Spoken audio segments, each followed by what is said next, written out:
is now set for Wednesday afternoon. That's a 3:40 Eastern kickoff on NBC. The next two changes are for Week 13. First, Washington at Steelers will move to Monday, 5 p.m. kickoff, and the Cowboys at Ravens, originally planned for this Thursday, that is now set for next Tuesday, so a week from tomorrow. That's 8 Eastern. That'll be on NFL Network, Fox, and streaming on Amazon. Ian Rappaport and Tom Pelissero join me now. Ian, let's start with you on the Ravens and Steelers game. How did this matchup land on a Wednesday now? Took a long time to get here, eh? Maybe the longest week in NFL history, at least. Well, that actually is what it is now, based on the schedule. Of course, this game was originally scheduled for Thursday, Thanksgiving night. The Ravens kept having positive tests, an outbreak in their building, and the game moved from Thursday to Sunday. Then it was, of course, supposed to be on Tuesday night, and as the league and the Ravens waited on the testing results today, there started to get pushback from the players. I'm told, Tom, that the Ravens had a players-only meeting in which they said two important things. One, they did want to play the Steelers, of course. Two, it had to be done safely. They were frustrated. They didn't have enough days to practice. They were frustrated. They didn't have 2 days of clean testing. They made their voice heard, and that in part is why the game, I'm told, was pushed to Wednesday. By the way, Tom, if you're wondering why a 3:40 start instead of later on Wednesday, the NBC has the Rockefeller Plaza tree lighting, Christmas tree lighting, so couldn't interfere with that. I will certainly stay tuned for that, Ian. Remember, these are medical decisions, not competitive decisions that the NFL and its medical experts are making. But there are competitive implications of pushing back that Steelers-Ravens game to Wednesday. Specifically, we are told that running backs J.K. Dobbins and Mark Ingram, who would not have been eligible to play last Thursday or Sunday or Tuesday after their positive COVID-19 tests, will be eligible to play on Wednesday night. Their 10-day isolation period will be over.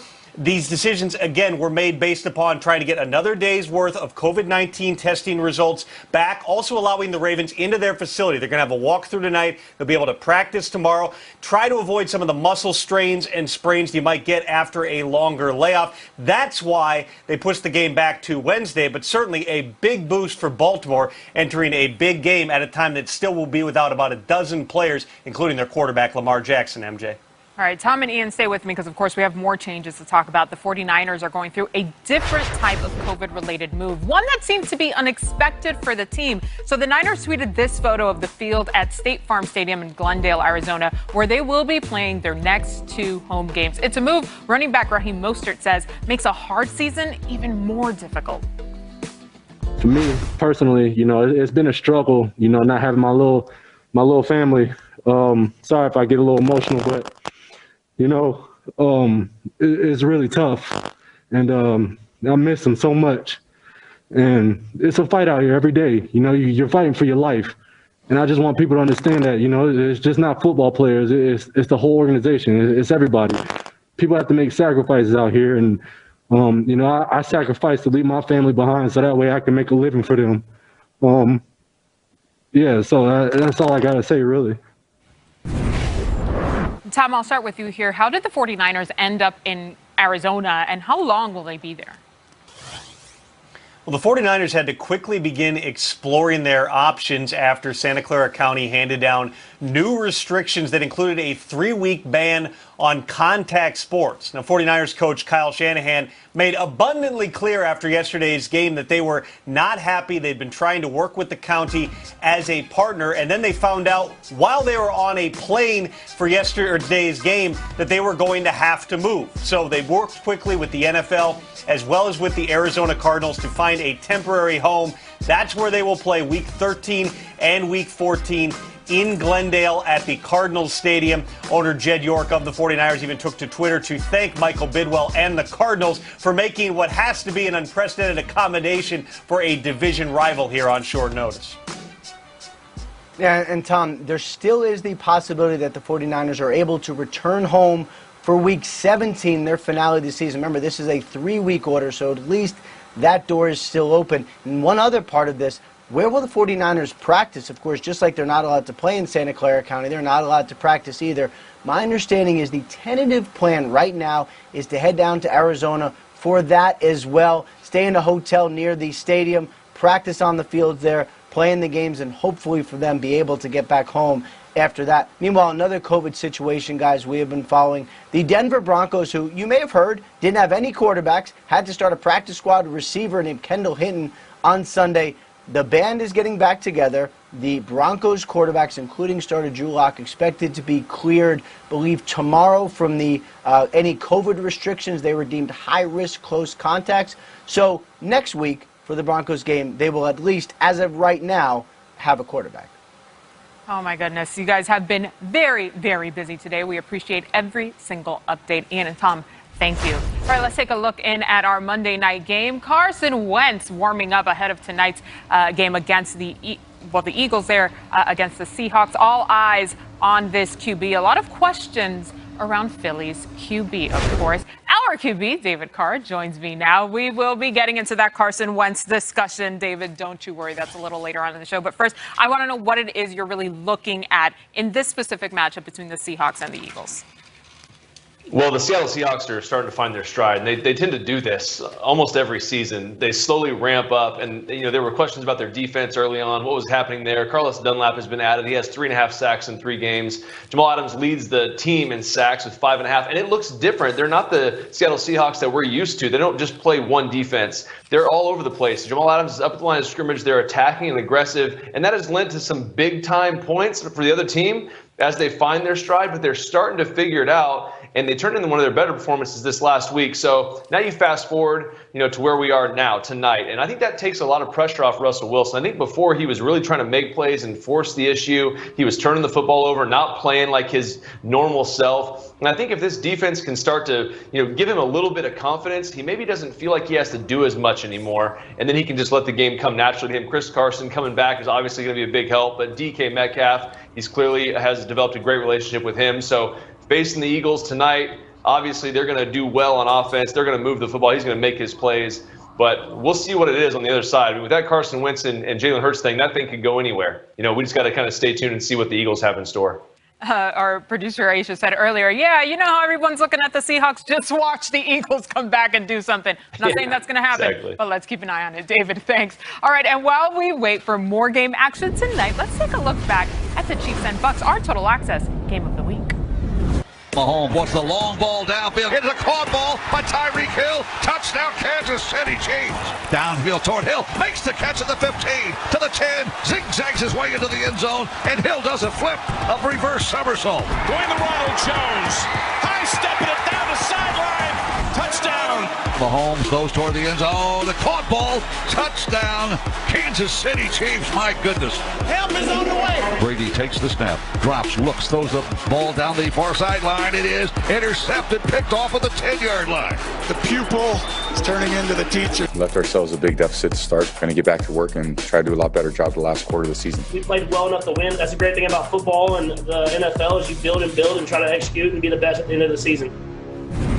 All right, Patrick Mahomes putting on another show here. He just gets even better each week. So Next Gen Stats powered by AWS. Since taking that loss against the Raiders back in Week 5, this is how Patrick Mahomes has fared against the blitz. 66.7 completion percentage, 8 touchdowns, no interceptions, and a 139.4 passer rating. Oh, and he hasn't been sacked either, gentlemen. All right. A not so subtle tweet here by the Chiefs after last night's win saying, "See you again soon, Tampa." Very ominous. Tampa, of course, where the Super Bowl will be held in just a couple of months. I didn't get to give the big intro earlier because we had so much drama coming into the show, but William McGinnis, Steve Mariucci on set on the big stage with me, and perfect setting because, Mooch, the Chiefs team seems to be unstoppable. I don't care that they're not undefeated.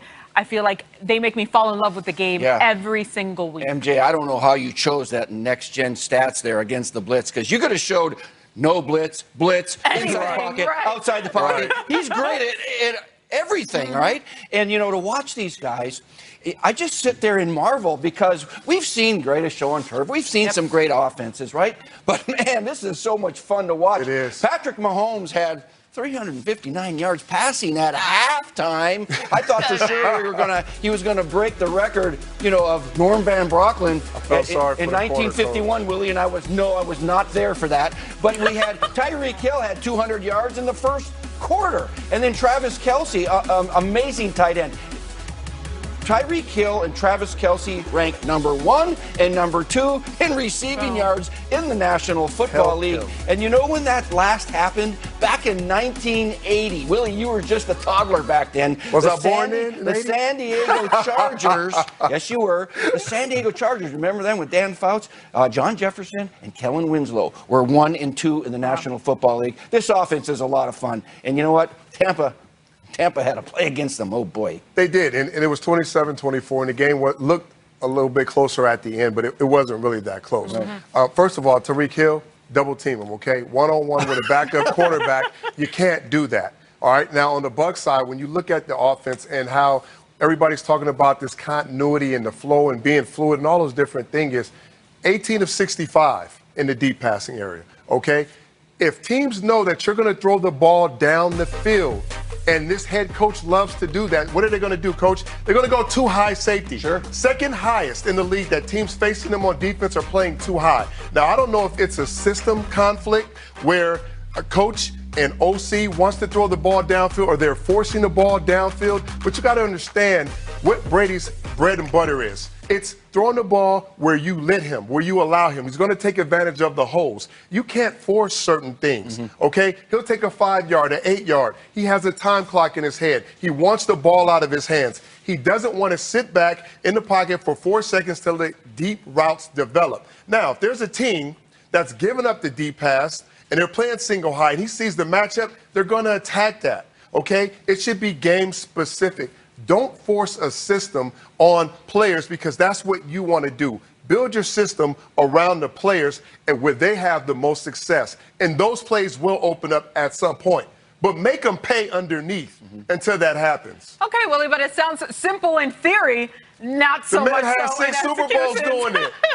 Plus, run the ball a little bit against 2 high safeties, Right. I hope everybody's paying attention and taking notes. Break it Clearly, down. I'm just breaking y'all got it down. everything. I'm breaking it down. All right, listen, thank you, Buff. But I want to remind folks at home about these schedule changes because it has been a whole lot. So once again, here are the game changes announced just moments ago. Let's start with what will be the final game of Week 12. So the Ravens at Steelers, now set for Wednesday afternoon. That's a 3:40 Eastern kick on NBC. The next 2 changes are for Week 13. First, Washington at Steelers. That will move to Monday, 5 p.m. kickoff. And the Cowboys at Ravens, originally for Thursday, is now set for next Tuesday, a week from tomorrow, 8 Eastern. That's on NFL Network, Fox, and on Amazon. Still to come on NFL Total Access, when you run for half a mile and catch for a couple thousand yards and score a bunch of touchdowns in the process. That's 3 for double 2. Well, that's called being a baller. He backflips into the end zone. But other than Messrs. Hill and Henry, who else set off the baller alert this week? Plus, Seahawks, Eagles. Just another game or a passing of the torch. But first, 170 yards, 1 pick,